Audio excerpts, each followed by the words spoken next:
going on, family? We are on day 99 with Jesus, day 99 to freedom. And I would say we're on day one of self-love challenge, but we are not. So I think what's holding me up on basically pushing this is myself. I'm not even gonna say anything. I went to the gym. The wife just went to the gym,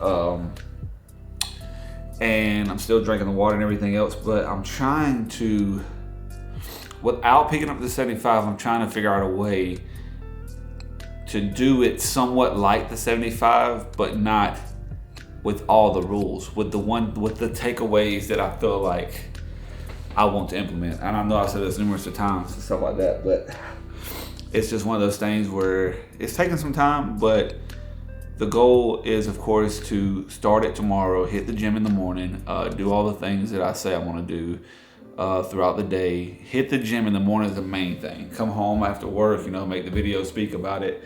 And then also just try to run with this and create something else besides just the one-on-one talks as well. So it's like all these little ideas inside my head, I really just gotta get them out and get them on paper, is what I feel like, if you don't know the truth. Because I say so much stuff, and then next thing you know, either one, it just disappears, or two, it's just one of those things where it's like I said, one, it disappears, I don't do it, or two, I just forget about it. So I'm trying to implement writing down stuff and journaling and things like that to the point where I am journaling and writing down the ideas that I'm thinking about, as well as things I want to go after, and start tackling them like that. So I'm going to try to do that and stay consistent with that, to move more with all this, because I have something that I'm thinking about implementing starting tomorrow. It's going to fall on, of course, me trying to, challenge myself, but also it's going to be basically a thing where I'm trying to make something happen by my birthday, I want to say. It might even be sooner. But yeah, that's where I'm standing at, or that's where I'm at. And we just gonna keep this motion going. We're reading out of the book of Matthew, of course, today still. Yesterday was 13, today will be 14. Let me see. Okay, it was the death of John the Baptist. When Herod Antipas, the ruler of Galilee, heard about Jesus, he said to the advisors, this must be John the Baptist raised from the dead. That is why he can do such miracles. From Herod had arrested and imprisoned John as a favor to his wife Herodias, the former wife of Herod's brother Philip. John had been telling Herod, it is against God's law for you to marry her. Herod wanted to kill John, but he was afraid of riot because all the people believed John was a prophet. But at a birthday party for Herodis's daughter performed a dance that greatly pleased him. So he promised with a vow to give her anything she wanted at her mother's urging. The girl said, "I want the head of John the Baptist on a tray." Then the king regretted what he had said, but because of the vow he had made in front of his guests, he issued the necessary orders. So John was beheaded in the prison, and his head was brought on a tray and given to the girl, who took it to her mother. Later, John's disciples came for his body and buried it. Then they went and told Jesus what had happened. These people are crucial, bro. You beheaded somebody, bro? Like, what in the world? Holy cow. Jesus feeds 5,000.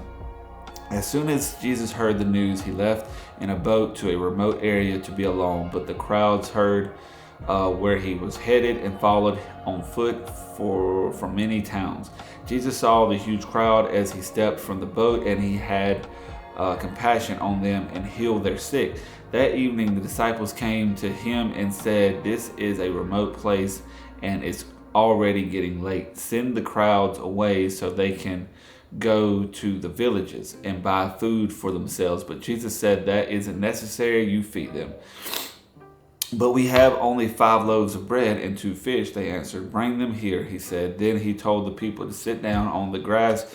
Jesus took the 5 loaves and 2 fish, looked up toward the heavens and blessed them. Then breaking the loaves into pieces, he gave the bread to the disciples, who distributed it to the people. They all ate as much as they wanted, and afterwards the disciple picked up 12 baskets of leftovers. About 5,000 men were fed that day, in addition to all the women and children. Jesus walks on water.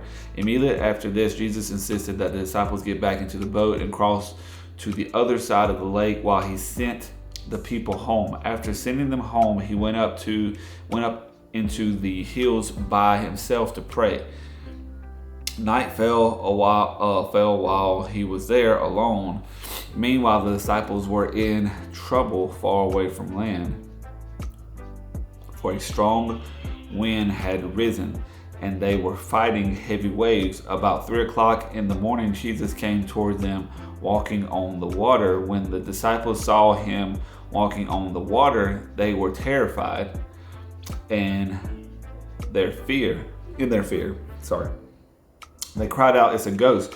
But Jesus spoke to them at once. "Don't be afraid," he said. "Take courage, I am here." Then Peter called to him, "Lord, if it's really you, tell me to come to you walking on the water." "Yes, come," Jesus said. So Peter went over the side of the boat and walked on water towards Jesus. But when he saw the strong wind and the waves, he was terrified and began to sink. "Save me, Lord," he shouted. Jesus immediately reached out and grabbed him. "You have so little faith." Jesus said, "Why did you doubt me?" When they climbed back into the boat, the wind stopped. Then the disciples worshiped him. "You are really the Son of God," they exclaimed. After they had crossed the lake, they landed at Gennesaret. When the people recognized Jesus, the news of his arrival spread quickly throughout the whole area. As soon as people were bringing all their sick to be healed, they begged him to let the sick touch at least the fringe of his robe, and all who touched him were healed. Imagine a man walking around in the world today, and literally you just be able to you just touch him, right?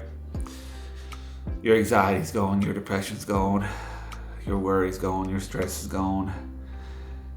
If you were crippled, you're healed. If you were blind, you can see. If you were deaf, you can hear. If you're alone, you're no longer feeling that way. Imagine somebody just be able to walk around, just do that, boom, boom, boom, right? Then imagine the fact that how Jesus died for our sins, and so we could live for eternity. And just imagine how he is within all of us, or within us in general, and we don't have to touch him. We just have to believe. Mustard seed, about like this big, bro. This big, right? Real small. You believe that, then all things are cured. All things are happening as they should. And all things are working in your favor and working as they should for you. And when they aren't working as they should for you, they still are working as they should for you. That makes sense? Even when things are going wrong in life and they're upside down, do you understand that there's purpose behind the wrong? There's purpose why things aren't going right. Do you understand that? You understand that there's meaning behind all that? Like it's not going right for a reason. It's not like it's going wrong because life wants to get you down and get you upset and get you hurt and get you mad, get you hating the world, yada yada yada. No. It's trying to teach you something. It truly is. Life is one big lesson. And if we don't pay attention to the lessons, then we'll never learn. We'll never learn, we'll never grow, and we'll never overcome it. Never overcome the fact of what it is that's possibly bothering us or going on in our lives. We'll never overcome it if we don't just step back, look at the picture, look at the perspective, and try to understand that it is a life and it's all meant to overcome. And how you overcome these things? Being still, observing, allowing God into the situation. allowing God into your life. You know, I'm not living all the way right myself. Don't get it twisted. Like, don't get it twisted. I sin all the time. I deal with temptation. I deal with all these things.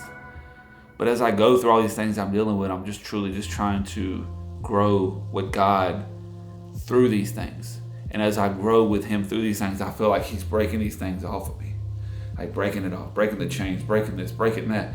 You know what I'm saying? And it's like, it's just one of those things that I just wanted to share with you guys, because anybody that sees these videos, and it's like, I'm not getting crazy views, and I don't know if I ever will get crazy views, you know? And I pray over these videos that, you know, I pray over this YouTube that God is invited into my YouTube. God is invited to my success, my goals, my life. And if He wants a lot of people to see these videos, and a lot of people to see the videos, you know? And if He don't, then He don't.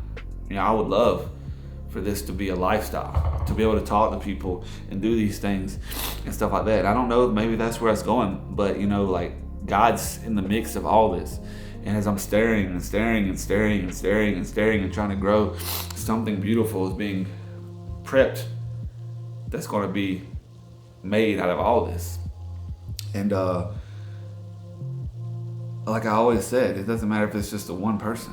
If one person seeing this and, you know, it changed their life or gave them hope or made them smile or did anything that brought them out of the state of mind that they possibly might be in, of how they landed upon this video, let's put it that way, then that's the meaning behind this video, was that one person. It wasn't meant for 100, it wasn't meant for 1 million views, and maybe one day it'll hit it, but as of right now, it's meant for what it's meant for and who it's meant for. But I just wanted to share that, man, and just want to let you guys know that, like, you know, there's no perfect man over here. There's nothing perfect about what I'm doing. There's nothing perfect about any of this. I'm literally just sharing my journey.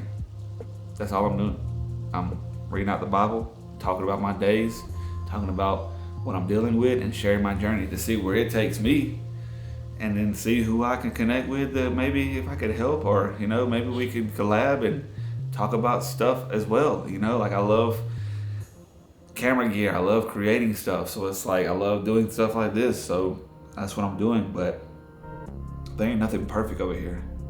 I fall short of Jesus every single day of my life, and I'm going to continue to fall short. But the thing about it is, it's like the things that are tempting me and things that I run into as far as sin, it's like I'm aware of that, so I'm trying to not just sit in it, I'm trying to better it, you know what I'm saying? And move and make moves towards Jesus, and make moves on Jesus, and allow Him to, like, you know, look at all this stuff that I got, man. Like this, I prayed for these things, man. I prayed for this camera, I prayed for these lights, and then to see where I started, and to see the stuff that God's provided for me when it comes to, like, all this camera stuff.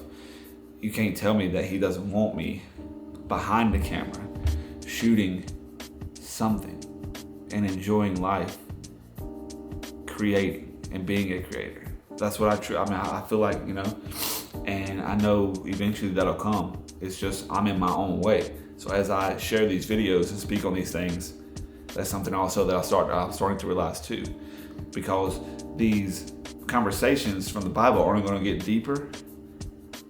The perspectives are going to get more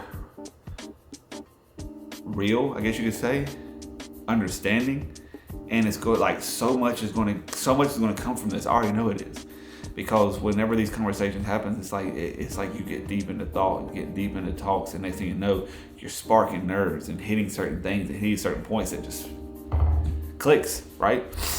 And I feel like that's what the alternative of this eventually is going to be, is sharing my word, sharing my story, sharing my journey, and with the growth that it brings, the people that are watching now, and to the point where I get to where I'm going with it, they're going to see day one, eternity. But we're going to jump off here, man, keep it moving, keep it pushing. God is good all the time, you already know. And I appreciate anybody that interacts, that comments, that subscribes, that likes, that shares. It's even just like one comment, bro. I seen one comment, somebody commented, and I seen another comment, somebody commented, and man, I think I probably got maybe about 4 or 5 comments since I started, and those are the best. You know, it lets me know that someone sees it, someone needed it, someone enjoyed it, and it's just truly awesome. Truly blessed for each and every one of y'all that have subscribed, that have liked, that have shared, that have commented. And even y'all that skimmed through and saw some of it, but kept pushing. Thank you all, truly. Because as we search for purpose and search for meaning in life as people and get tired of the norm, it gets lonely. And to have people that, you know, comment, interact, show support means more than I probably could ever explain. Straight up. So thank you from the heart. I truly mean that. And you already know what it is. It's peace, it's love, it's happiness. Big faith.